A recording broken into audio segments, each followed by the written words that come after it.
Welcome my students and friends. উচ্চ মাধ্যমিক 2024 জীববিদ্যার সম্ভাব্য প্রশ্নাবলী নিয়ে মূলত এই ভিডিওতে তোমাদের জন্য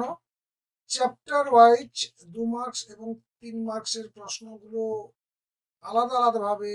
রয়েছে এবং সেই সঙ্গে 5 মার্কের যে প্রশ্ন এবছরের জন্য অর্থাৎ 2024-এর জন্য যেগুলো ভীষণ ভীষণ ইম্পর্টেন্ট সেগুলোকে একটা আলাদা জায়গায় এক জায়গাতে সেগুলোকে দিয়ে দিয়েছি। তোমরা এই ভিডিওটি দেখার সময় স্ক্রিনশট গুলো নিয়ে নাও। স্ক্রিনশট গুলো নিয়ে যে প্রশ্নগুলো ইতিমধ্যে পড়া হয়ে গেছে সেগুলোকে আর একবার করে জ্বালিয়ে নাও, আর যেগুলো পড়া হয়নি সেগুলোকে একবার ভালোভাবে দেখে নাও। দেখো, প্রথমেই তোমাদের জীবের জনন বা ইউনিট 1 থেকে রয়েছে। দেখো, বহু ভ্রূণ বিজেতা কি, অ্যাপোস্পোরি কি, pleiotropy, allogamy, xenogamy, parthenocarpy, parthenogenesis, autogamy, জেনোগ্যামির পার্থক্য, পরাগরেণু, গর্ভপত্র, মিথস্ক্রিয়া, স্বপরাগযোগ, ইতরপরাগযোগের পার্থক্য, বায়ু পরাগী, জলপরাগী, পতঙ্গ পরাগী, উদ্ভিদ কাদের বলে উদাহরণ, মোনার্কি আর মেনোপজ কি, ইস্ট্রোজেন ও প্রজেস্টেরনের 2টি করে কাজ, স্পারমাটোজেনেসিস কাকে বলে, কোলোস্ট্রাম কি, এর উপাদানগুলো কি কি, এবিএইচ এইচসিজি কোথা থেকে খরিত হয়, এর কাজ কি, ভাস ডিফারেন্স কি, এর কাজ কি, রজচক্রের দশাগুলি সংক্ষেপে লেখো, ইমপ্ল্যান্টেশন পদ্ধতি সংক্ষেপে লেখো, একটোপিক ইমপ্ল্যান্টেশন কি, প্লাসেন্টার প্রধান কাজগুলো আর বিরূপ কাজগুলো কি কি, অ্যাক্রোজোম আর অ্যাক্রোজোম বিক্রিয়া, জেডআইএফটি জিআইএফটির মধ্যে পার্থক্য, সিফিলিস এবং গনোরিয়া রোগের জীবাণু, বিজ্ঞানসম্মত নাম, এসটিডি বলতে কি বোঝো তার তাৎপর্য, অ্যামনিওসেন্টেসিস কি তাৎপর্য, এমটিপি কি তাৎপর্য। জিন তত্ত্ব ও বিবর্তন এই ইউনিট থেকে থাকছে স্বপ্রকটতা, অসম্পূর্ণ প্রকটতা, মাল্টিপল অ্যালিল, পলিজেনিক উত্তরাধিকার, টার্নার সিনড্রোম, ক্লাইনফেল্টার সিনড্রোম, তার 2টি লক্ষণ, ক্রসিং ওভারের গুরুত্ব, মৌমাছির লিঙ্গ নির্ধারণ পদ্ধতি, বংশানুসরণের ক্রোমোজোম তত্ত্বের মূল ভিত্তিগুলি কি কি, থ্যালাসেমিয়ার কারণ উল্লেখ করো, সেন্ট্রাল ডগমা, আর এর থেকে কি কি জানা যায়, প্রোটিন সংশ্লেষে এমআরএনএ, টিআরএনএ, আরএনএ এর কাজ, হিউম্যান জিনোম প্রজেক্টে ব্যবহৃত প্রযুক্তিগুলির নাম, ডিএনএ ফিঙ্গারপ্রিন্টের ব্যবহারিক প্রয়োগ, ডিএনএ দ্বিতন্ত্রী গঠন, জেনেটিক কোডের ধর্ম, ডিএনএ ফিঙ্গারপ্রিন্টের তাৎপর্য, ট্রান্সক্রিপশনের প্রধান বৈশিষ্ট্য, ট্রান্সক্রিপশনের প্রারম্ভিক পর্যায়, রেপ্লিকেশনের প্রারম্ভিক পর্যায় আর ট্রান্সলেশনের প্রারম্ভিক পর্যায়, ব্যাকটেরিয়া রূপান্তর ভবনের সংজ্ঞা, মডার্ন সিনথেটিক কি, হার্ডি উইনবার্গ তত্ত্বের মূলনীতি, এর প্রভাব বিস্তারকারী শর্তসমূহ, বিবর্তনের আণবিক প্রমাণ 3টি, জেনেটিক ড্রিফট ঘটার 2টি কারণ উল্লেখ করো। জীববিদ্যা মানব কল্যাণ থেকে ফেব্রাইল পারক্সিজম, অ্যাসকারিয়াসিস, ফাইলেরিয়াসিস রোগের জীবাণু বিজ্ঞানসম্মত নাম, সহজাত ও অর্জিত অনাক্রমতার মধ্যে পার্থক্য, একটি ট্র্যাঙ্কুলাইজার ও সিডিটিভ ড্রাগের উদাহরণ,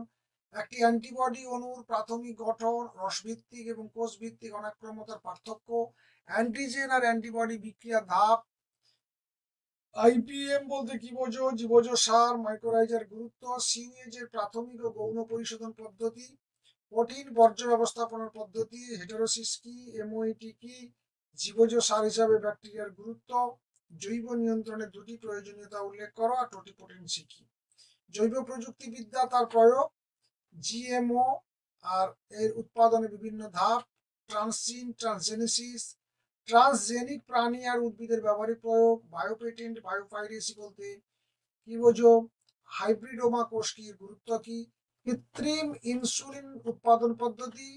জিন থেরাপি, পিবিআর 322 বা 322, পিসিআর পদ্ধতি আর সিডিএনএ লাইব্রেরি, এগুলোর উপর টিকা, জিন ক্লোনিং এর সুবিধা অসুবিধা, বিটি তুলো বলতে কি বুঝো, একটা বায়োপেটেন্টের উদাহরণ, জেনেটিক ইঞ্জিনিয়ারিং এর প্রয়োজনীয় ধাপ, আর সবশেষে যেটা রয়েছে বাস্তববিদ্যা বা পরিবেশ থেকে, সেটা রয়েছে হ্যাবিটেট ও নিচের পার্থক্য, অট ইকোলজি ও সিন ইকোলজির পার্থক্য, জন্মহার মৃত্যুহার বলতে কি বোঝো, পপুলেশনের বয়স ভিত্তিক পিরামিডের বর্ণনা, মরুভূমিতে বসবাসকারী প্রাণীর 3টি অভিযোজনগত বৈশিষ্ট্য, খুব ইম্পর্টেন্ট এবারে, হাইবারনেশন ও এস্টিমেশনের মধ্যে পার্থক্য, জলজ উদ্ভিদের অভিযোজনগত বৈশিষ্ট্য, red data book, biodiversity hotspot, জিনগত, প্রজাতিগত এবং বাস্তুতান্ত্রিক বৈচিত্র্যের মধ্যে পার্থক্য, বায়ু দূষণ নিয়ন্ত্রণে ব্যবহৃত প্রযুক্তি, মানব দেহে জল দূষণের দুটি ক্ষতিকারক প্রভাব, জীব বৈচিত্র্য হ্রাসের কারণ, ওজোন হুমকি সৃষ্টির কারণ। আর শেষ দুটো রয়েছে হটস্পট নির্ধারণের শর্ত, আর চিপকো আন্দোলন, সাইলেন্ট ভ্যালি আন্দোলন, আর জেএফএম। এরপর রয়েছে দেখো 5 মার্কের প্রশ্ন, সপুষ্পক উদ্ভিদে ইতর পরাগযোগের কৌশল, শুক্রাশয়, দিনিসেক এবং স্ত্রীলিঙ্গধর উদ্ভিদ, এই প্রথম দিকের গুলো ভীষণ ভীষণ ইম্পর্টেন্ট। ডিম্বাণু উৎপাদন প্রক্রিয়া, ভ্রূণের পরিস্ফুরণ পদ্ধতি রয়েছে, ডাউন সিনড্রোম, টার্নার সিনড্রোম বা ক্লাইনফেল্টার সিনড্রোমের কারণ, লক্ষণ আর ক্রোমোজোমগত অস্বাভাবিকতা উল্লেখ করতে বলা হয়েছে। আর ডিএনএ জেনেটিক বস্তু সংক্রান্ত গ্রিপ হার্সে বা চেজ ও চেজের পরীক্ষা, দুটো করে রাখবে তোমরা, এটা ভীষণ ইম্পর্টেন্ট এবারের জন্য। অবশ্যই একটা আসবে বংশানুসরণে ক্রোমোজোম তত্ত্বের সপক্ষে প্রমাণ, বায়ু দূষণে মানব দেহের ক্ষতিকর প্রভাবগুলি উল্লেখ করো, আর তেজস্ক্রিয় দূষণের দুটি উপায়, বাস্তুতান্ত্রিক পর্যায়ক্রম পদ্ধতির ধাপ, আর বিভিন্ন প্রকার পপুলেশন আন্তঃক্রিয়া। এই ছিল তোমাদের এবছরের জন্য বেছে দেওয়া বেশ কিছু প্রশ্ন, যেগুলো না দেখে গেলে পরীক্ষা হলে গিয়ে তোমরা ঠকে যেতে পারো। আশা করি তোমাদের প্রিপারেশন একেবারে চূড়ান্ত জায়গায় পৌঁছে গেছে এবং এগুলো প্রায় তোমাদের পড়া হয়ে গেছে। আর যেগুলো পড়া হয়নি, দু একটা প্রশ্ন যদি থেকে যায় সেগুলোকে একটু ভালো করে দেখে নাও। পরীক্ষার জন্য তোমাদের ভালো রেজাল্টের জন্য শুভকামনা থাকলো। দেখা হচ্ছে নেক্সট ভিডিওতে। ভালো থেকো। Thank you.